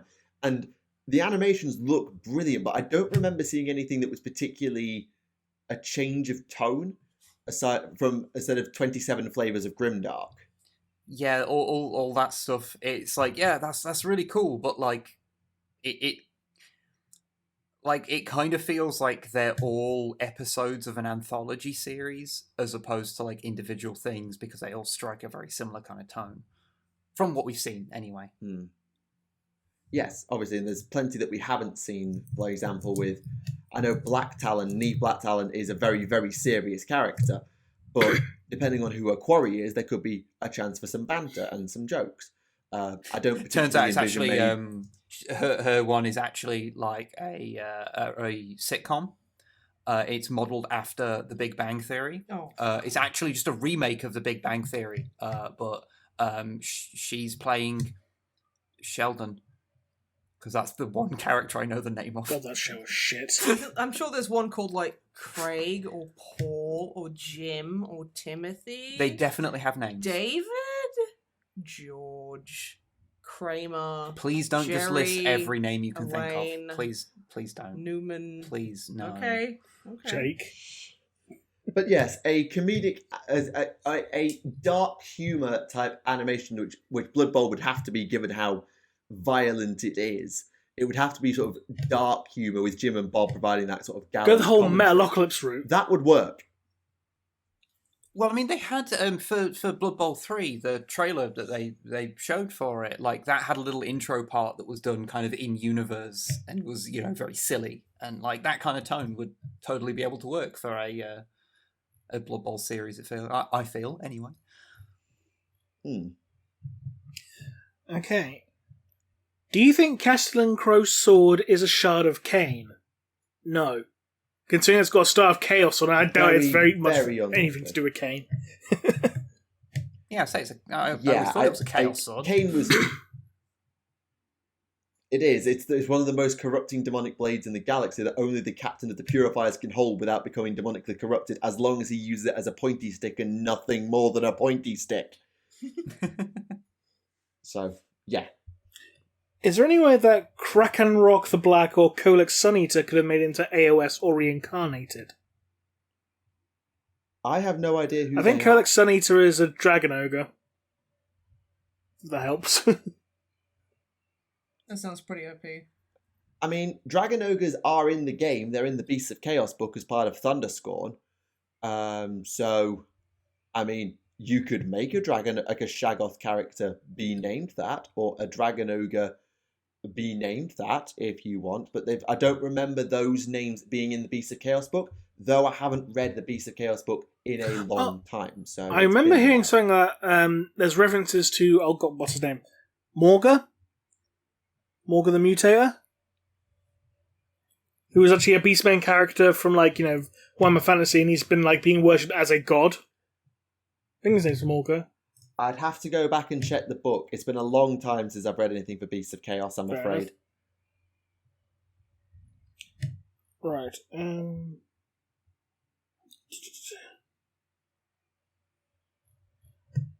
That's not a question. You just put questions, just made a statement. It's not a question, it's more of an observation. Sit down. Yeah, it's basically, you've typed question because you want us to read your comment. Not because you actually have a question, but because you want us to read your comment. Question. Meme. Okay.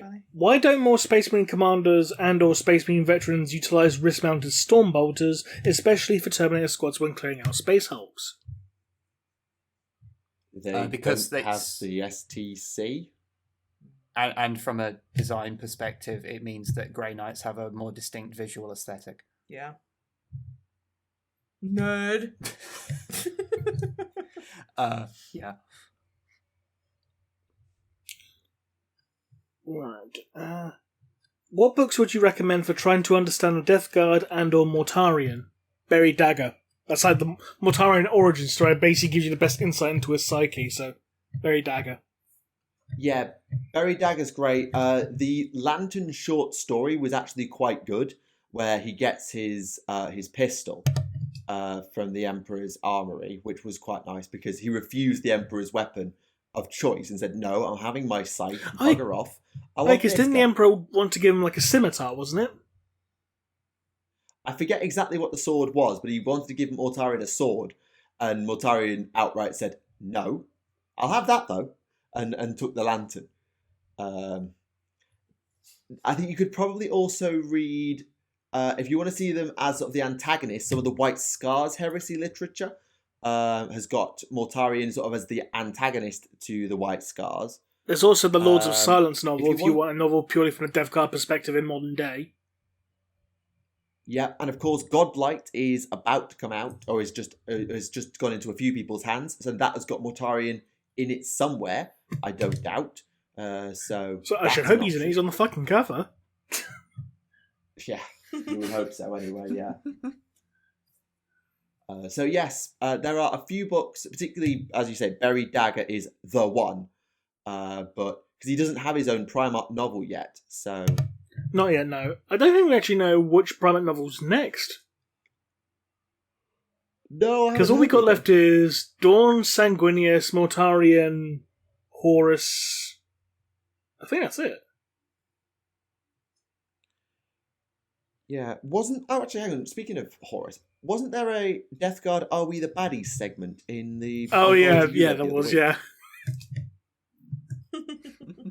And that's got Mortarion. He turns up like right at the end. Yeah, pretty much. But yeah, that was just kind of a weird story. Anyway. Yeah. Do you think Eric Taranis or any other surviving Thunder Warriors will make an appearance in the upcoming Siege of Terror books? Not unless Graham McNeil is doing any more novellas. Because he has like 2 novellas to do, like... Yeah. You know, wrap up his shit, wrap up his plot lines with his own original characters. So unless he's doing 2 more, which he might be doing, there has been rumours saying there's going to be like 4 of them in total. Unless he's going to have him feature in one of those, I doubt it. Yeah, I mean, I can't see... Like, given what's left, you've got Warhawk, which we've just had revealed, which is going to be Lion's Gate. Then you've got the Sanguinius-centric novel, which will be the Battle with Kabanda. And then you've got the Final Showdown. Where would you put the Thunder Warriors in most of that? I know there's, like in Mortis, there's sideshows all over the place, but it's it's difficult to find a place in the Imperial Palace, no less, where you would find a Thunder Hi, Warrior. we're just sitting here underneath because we got stuck.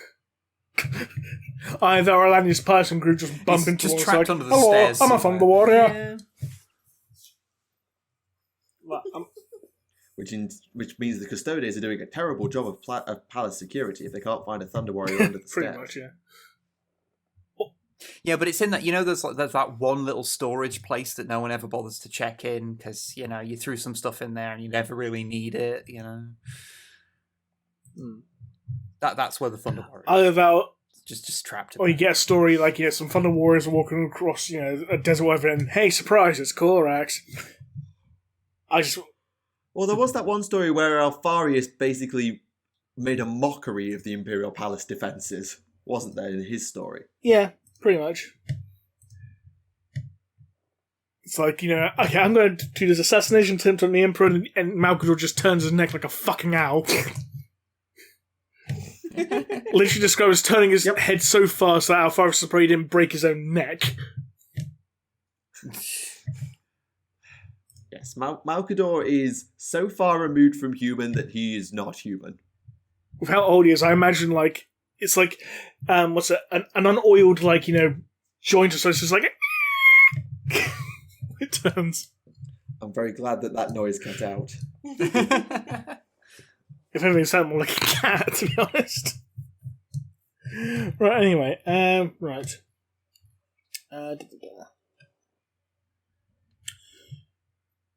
If a Cryptek is infected by the Flayer virus, do they still have their abilities and technology from before, or do they regress? They regress. As far as we're aware, yes, the Flayer virus is a regression. Beyond just, it's not just a hungering for flesh. They It full is on a mutate. Mutation and descent into insanity. Which is, it's not like the Flesh Eaters curse, where the vampires are deluded, but they still are able to think and have opinions and do things. It's not like that. It's full on, you just go nuts. If you want a good example of something like that, check out the novella Devourer, because it has an entire tomb complex full into the Flayer virus. And even the Tomb Lords, the tomb complex is Pharaon, some Lich Guard, I think a Cryptek even falls to it. And it's also the same story where Amrakir gets sat on by a Carnifex, so I'm not letting that go because it was hilarious. As you do.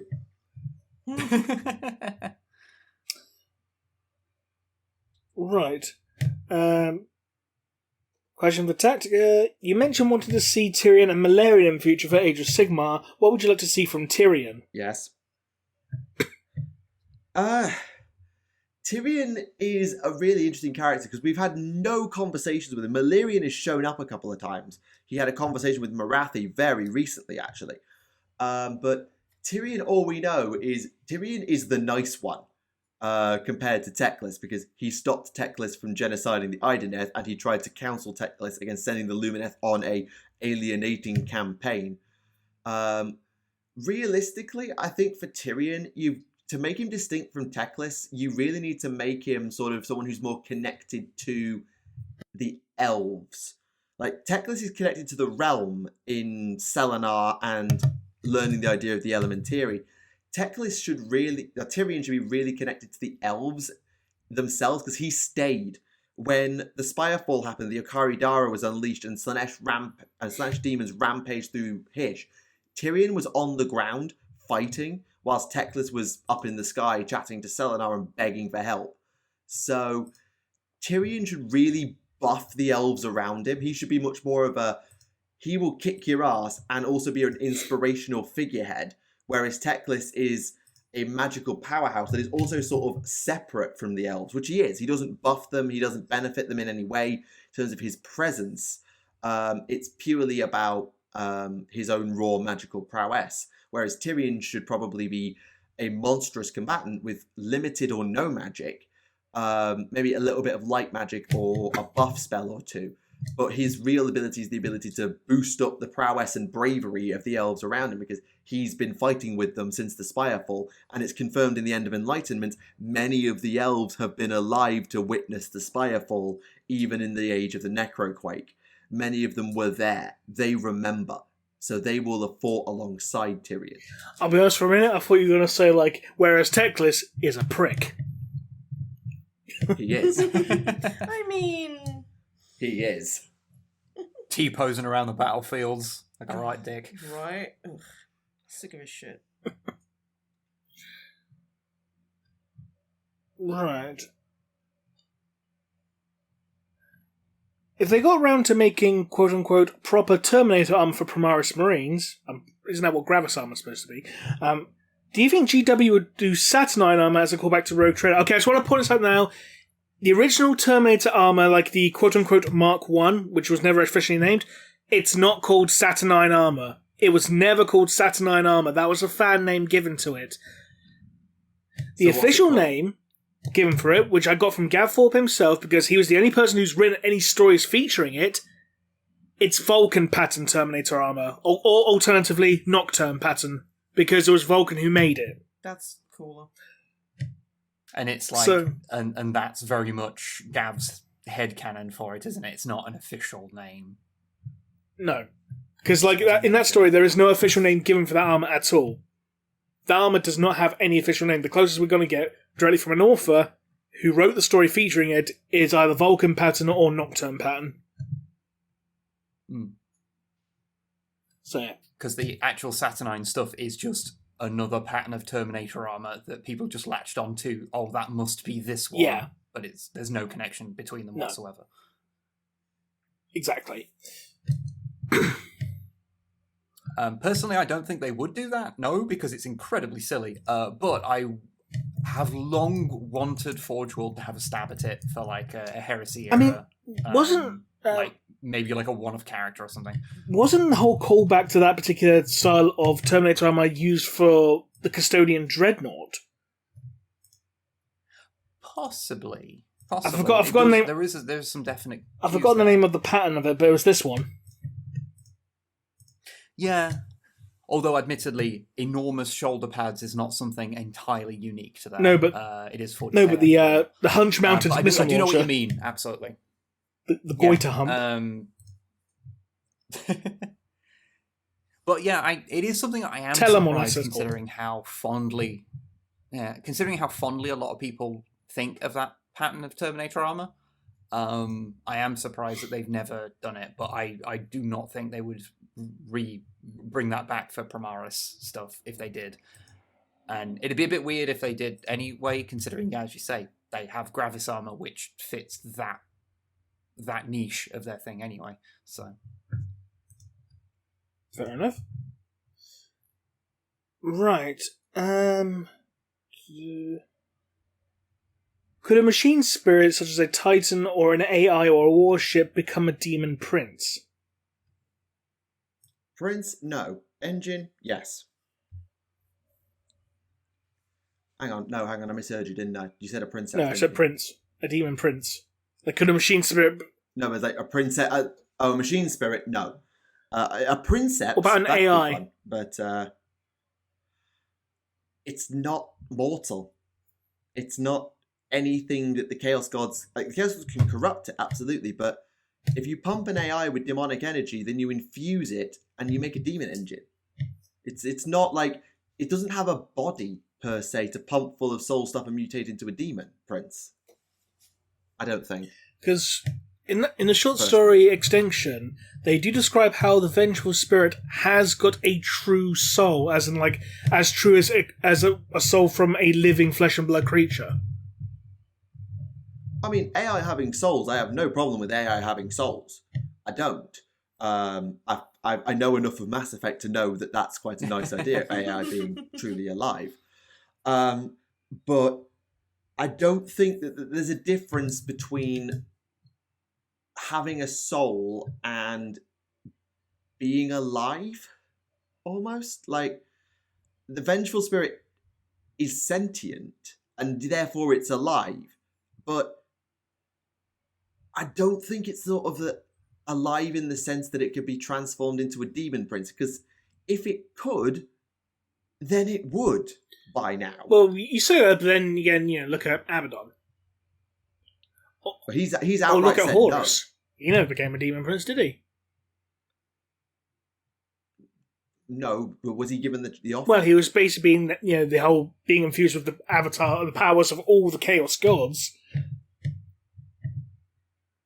True. I don't know. I think it's a cool concept, and I think it would be a really fun concept art sketch. But I personally don't see it happening. Like, an AI embedded into a human mind, or a mortal mind, sort of like blending the two together, and then that becoming a demon prince.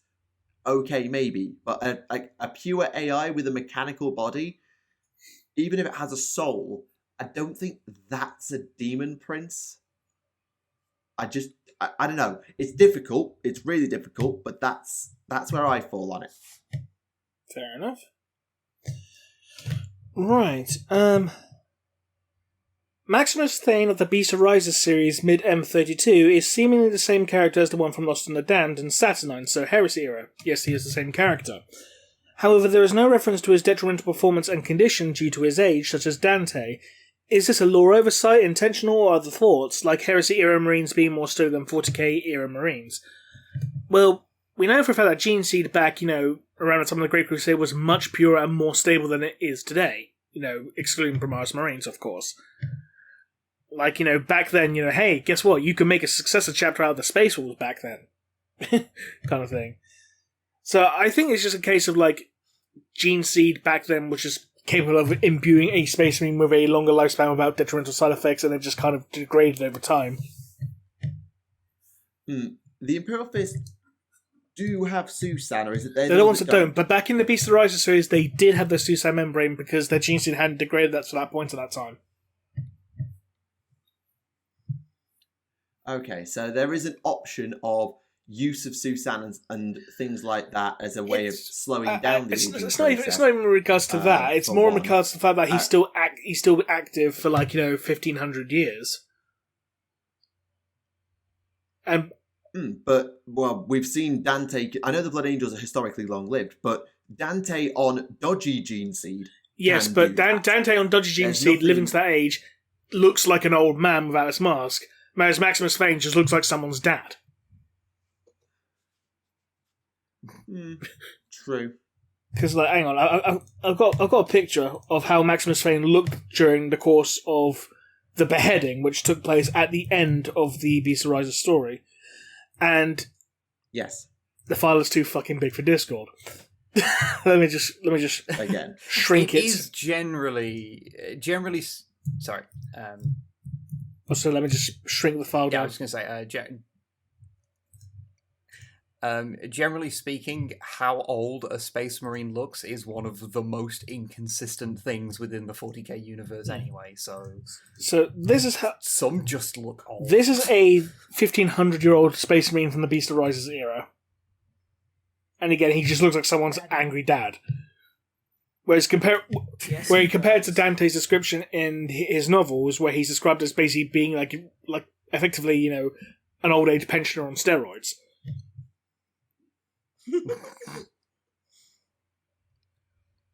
So I think it's literally just a case of back then Gene Seed was purer and more stable, therefore Space Marines could live longer because of it. Yeah, it's going to have to be, I suspect. Right.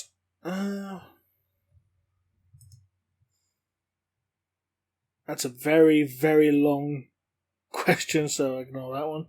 Sorry, we haven't got much time for that one. Right. So your question was the answer would probably be about at least 45 minutes long. So. Oh right. Good. Right. Question / spoiler for Infinite and Divine. I don't plan on reading it anytime soon. Sorry, Z. I've already read it. In the book, a Catan shard merged with a living Necron, so what's stopping other shards merging with other organic races in order to avoid Necrons? Necrons are not really living. I think living being a relative term is is it active? Is it moving? Does it need WD-40? Well, the Catan have an ability called machine possession, or they certainly used to. They had machine possession, where they could take control. Oh, was that Animakir? I feel like the Catan had the ability to possess machines before. And Necrons are just hyper-advanced machines at this point.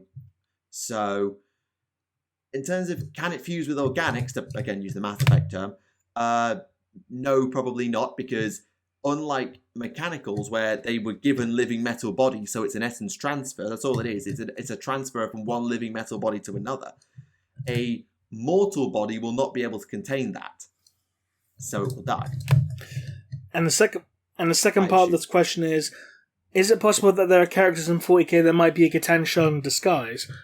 Well, there was one, the Hydra Dominatus from the Sons of the Hydra novel. Oh, the Alpha Legion novel. The one that people kept saying, oh, it's Omegon, it's Omegon. It's like, if you read more than that one, if you literally read the next paragraph, it says it's not fucking Omegon. Anyway, that's a different issue altogether. But yeah, that character ended up being a shell of the Deceiver in disguise. So, there probably are shards of the Deceiver just wandering about who just pretend to be someone else just because, hey, I'm the Deceiver. Guess why they call me the Deceiver? That's right, because I got a big nose. Anyway, that's completely irrelevant, but I don't care. Oh. He does look like he has a fake tan, though, but that's a completely different story. Well, he does. The Deceiver looks like he's got a fake tan. That's actually where the name comes from. That's what he was deceiving everyone with his tan, but then he decided later to lean into it, and that's where the whole kind of trickery thing came from. But it was the tan originally. I'm deciding this now, and you can't prove me wrong in law. Probably, maybe. I don't know. I'm grasping at straws here just for something to say. Quite. Right. Since the Emperor was planning on a rebellion, did he have a list of Primarchs or a plan to trick the Primarch who he wanted or thought would rebel? Yes. There you go, short and sweet. Well, there you go. I mean, he did. Yeah. He knew which Primarchs he was going to keep and which ones he was going to lose. Like, Magnus was his only wild card. What about Alfarius? Surely Alfarius would have been a wild card as well. Well, maybe, but he might have... Given the fact that the Alpha Legion made a constant, as Dan Abnett suggested, they made a conscious effort to flip in an attempt to destroy Chaos. He may have actually planned on them rebelling, not for as a sleeper double agent, but just because it would have been beneficial in the long run, because then you've got this sort of not quite loyal to Chaos Alpha Legion faction whose original goal was to destroy Chaos, even if it meant the Imperium. They're that whatever it takes sleeper cell that won't help, but they're at least not as bad as losing, say, someone very devoted like Sanguinius, or losing someone tactical like Guilliman. It's someone who would never really follow Chaos, and it meant that also if he planned it wrong and he lost, then he knew he'd take down Chaos with him.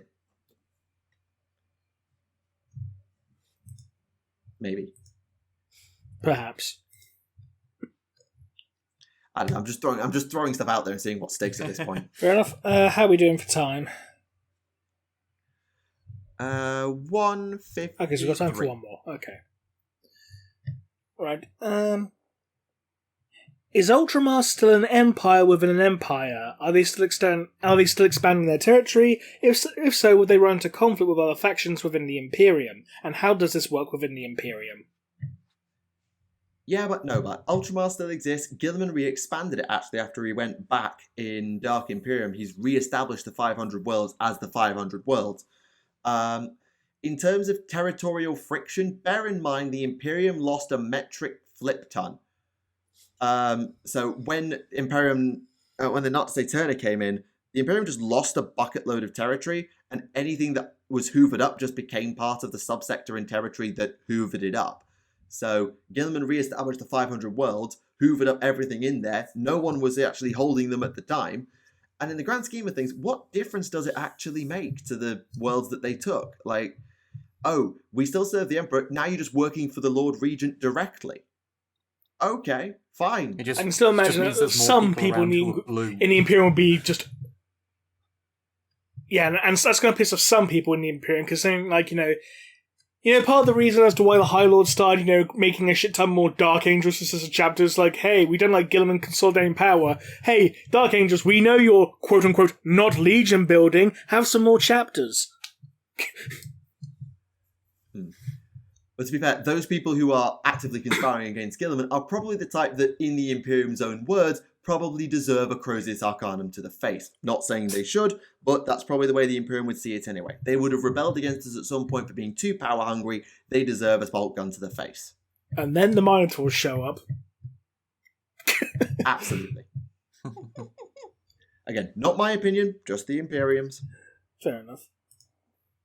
We'll call it there for the questions tonight. We got quite a few more, but I haven't got time to get through any of them. Sorry, everyone. Unfortunately so. But yes, there was some really good, interesting stuff there. So thank you very much for all the questions that were sent in. If yours wasn't read out, then apologies. Time is, unfortunately, a constantly forward-moving concept, so we do not have time for all of them. If you have a question you would like us to answer that is not too memey, because bear in mind time constraints, please do leave it in the comments below with the word question, and we will endeavour to answer them in a future episode. Indeed. And unless there's anything else to add or throw in there, I don't think we've got anything. No, I just want to say Dante looks really silly in Dawn of War 3. Dante's in Dawn of War 3? Wait, who the fuck am I thinking? You're thinking of Gabriel Angelos. Oh, whatever. They all have the same kind of name. Gabriel sounds nothing like Dante. Yeah, Dante. Dante, Gabriel Angelos, looks stupid in Dawn of War 3. Yeah. In fairness... See, I like it how I gave you guys an existential crisis there just because I'm, sleepy and wasn't thinking properly. I was looking at the things, Rem had posted and I got confused. In fairness, Snipe, at least it's not as bad as his official model where he has the massive forehead. Oh, it is so It is bad. impressively large. Oh, it's shamefully large. No one man should have all that forehead. I'm saying What am I nothing. looking at? Seriously, Christ. It's actually it gives him an invulnerable save.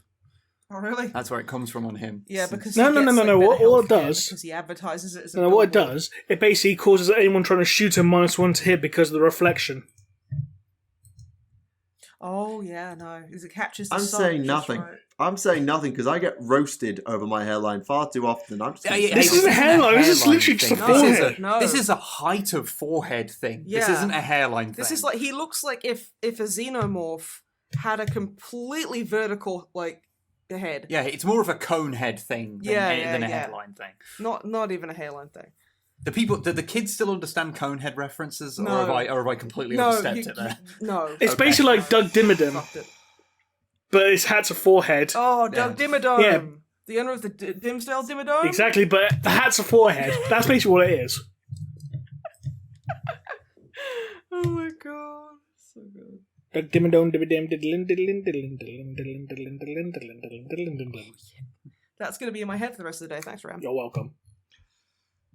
And on that bombshell, I think it is time to call it in to episode 124 of Adeptus Podcastus. Thank you very much to Snipe and Wib for joining us once again. It's been a pleasure speaking to you once more. Thank you for having us, and Yeah. I'm glad I managed to keep a lid on a lot of my dick talk. So, because I knew it was Yes, going my on tax students channel. would have had to deal with a lot of slime marbo noises if that were the case. Oh yeah, that's true. That's true. Yeah, thank you very much for having Yeah, us. thank again. you. It's always fun to hang out.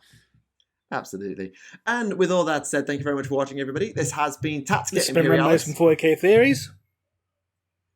I've been Snipe. Web, I guess. And this has been Adeptus Podcastus. We will see you all again. Thank you very much for watching. Bye for now.